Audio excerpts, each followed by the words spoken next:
to go over the January 2026 paper pumpkin kit called. I got my kit on Tuesday. It's so beautiful. In addition to the projects, we got this beautiful box, and I think this will be really a pretty box to repurpose into a gift box. Just cover this up with even something from the kit or make something else and make it into a really pretty girlfriend gift box. So there are 9 cards. That's what the kit makes. 3 different designs, 3 of each one. And then we got our ink spot, which this month is called Poppy Parade. And then just a couple tips on the ink spot if you're new or haven't seen my videos before. I always like to take my paper snips and just kind of snip right in there with the end of my blade and then leave the back intact. Make sure that you store your spots upside down, out of direct sunlight and not close to heat. And then you can mark them on the bottom like I did with a piece of cardstock or write the name. We got this really cute stamp set. It's kind of like a postal stamp set. I just love it. And it is a Valentine's Day or maybe just some love cards. It could be, you know, someone that you want to send a anniversary card to or a wedding card. I think you can make this into a lot of different kinds of love cards or even just a thinking of you. You brighten my day. And I like to save my little labels packet, and then I like to put my stamps in here. You can see mine are stained because I did use the Poppy Red. They're clean, and they're not going to transfer ink, so they're fine. They just do stain when you stamp with red right off the bat. Okay, let's take a look at the cards as designed. I'll give you a couple of tips, and then I'll show you some alternates. So here's the first one. I love this one. It's just gorgeous. It was really hard for me to actually do alternates with this kit because it is really pretty as is. I love the coordinating envelopes. I think they're gorgeous. Nothing too hard about putting this together. Just make sure you do that stamping on the actual card base before you glue anything down. And then I think the rest of it goes together pretty easily. All right, here is my favorite, all these little postage stamps. So this is a bit like a little puzzle. When you get all your pieces punched out, you end up having to kind of lay them out like a puzzle and see how they match up. Something that would be helpful for that is to save the negative that come out of, and you can kind of lay that over your card, and that will show you how to attach them. And then again, just a little bit of stamping on a couple of the dies punch outs before you actually glue them down. Okay, now this last one I found a little odd. And what I found odd about it is that it's a note card and that you glue this oversized piece to the note card. So it's bigger than the actual card. And when you do that, then you can't get the card to stand up. And I like my recipients to be able to stand their card up and enjoy it. So what I did is I took the oversized piece, and instead of putting it in the middle where you would have that extra edge down there, I just brought it all the way down. You do see that on the bottom of the card, but I didn't think that was a big deal. And then it stands up. So that is something that I did that was different from what the assembly showed when I read the directions and when I watched the video, because I thought maybe I was crazy at first. I did see other people asking on some of the Facebook pages about this, so I actually knew I wasn't crazy. But okay, you don't need a lot of tools this time for this one extra. Everything does come in the kit, all of your adhesives and all that stuff. The only thing that you need, if it wasn't your first kit, is you'll need a D block. And then I like to use this paper piercing mat. It works really good with the Photo Palmer stamps. It just gives a little extra cushion. And this one is only $6, so it's not a terribly expensive investment.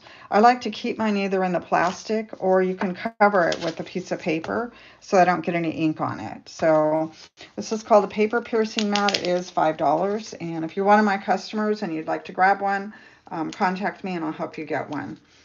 Okay, let me put this to the side. I didn't really have any other tools. I like to use my liquid glue, but you don't have to do that. So let's talk about the alternates. So we have this one. And so what I did for the first one was I just cut down this layer so it's the same size as the note card. So I just have a smaller card now. So that isn't a huge bunch of differences. I also did the stamping directly on that.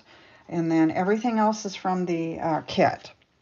I did save some of these things, so you'll see what I did with them here in a minute. Okay, here's my second one. On this one, what I did was I just made a new card base, a regular card base, and then this oversized piece fit perfectly on it, and it's kind of cute because I use bubble bath, so the pink pops through. And then I did add a 2-inch circle punch to one of the dies to get that to pop a little bit. When I had it on here, it kind of was hidden, so the garden green paper made it pop. All right, so those are my alternates for that particular card. Now, this one that was my favorite one, that's kind of like a little puzzle with all the little postage dies, I just really couldn't do a whole lot to it because I really liked it. So I did do a few little variations. I did this where I cut up the blue flower and I had them placed on different parts, and I stamped directly on this postage die.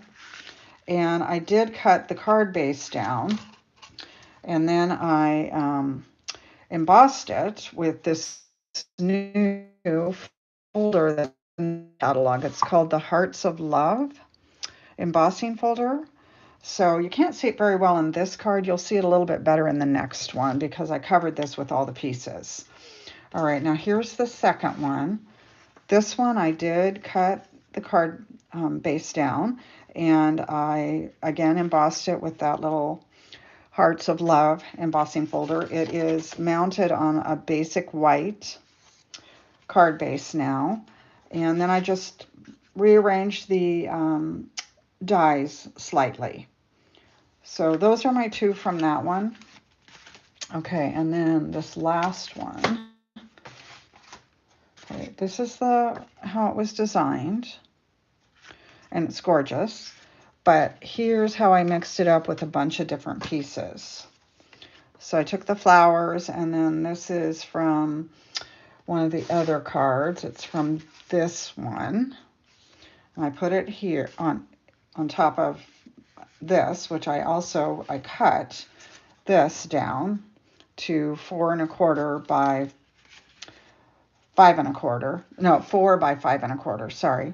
And then there's this new ribbon. It's really pretty. It is in the mini catalog. It's called Bubble Bath. It's a 1/4 inch. So I made this little bow back and forth, and taped it to the back of the flower. And then I just popped it up. And so that's that one. All right, here's another one that's very similar. It's the other part of the card base, just a different orientation. On this one, I punched a bunch of circle punches out with one of the card bases that I had cut in half, and I had that left over. And then here's another one. This is fun. I like this one. So I still had that note card left from the card with the oversized piece on it because I decided not to use that. So I now took this piece here, and it works perfectly on the note card. So that worked out really well. And then I did this technique called a spotlight. So you take a circle punch and you punch out a section of the DSP, or in this case the die, and then you mount another circle piece of cardstock or the card base like I used in this case just underneath it, and you place it back in that hole. So that one's pretty simple. I did do a little stamping, and again, that's how I used up that little card base. All right, and here is another one. Again, I used that same technique on this. This is a full card instead of the smaller note card. So this is the spotlight, same thing that I did on the other one. So those are my samples. I didn't do a lot this time because I love the kit. I think I got 12 cards instead of 9. so I did get some extras. So I've got lots of Valentine's Day cards out, or lots of things of you, or maybe an anniversary or birthday cards. If you're one of my Paper Pumpkin subscribers, these will all be posted on my Facebook group page for us. If you are one of my subscribers and you aren't on that Facebook page, let me know so I can get you connected there. There will be a Paper Pumpkin blog hop this Wednesday with more inspiration from this kit. So be sure and watch my, on my blog, flyingStamperblogspot.com. And then let's talk a little bit about next month. So the February kit is called Celebrate Spring. It's going to make 9 whimsical cards that celebrate Easter and spring. There are 3 designs, so you'll make 3 of each, very similar to this month's kit. The colors are Balmy Blue, Crumb Cake, Lemon Lolly, Peach Pie, Pretty Pink, and Shy Shamrock. And the ink spot is Shy Shamrock too, and I know a lot of you don't have that, so that's awesome. So if you're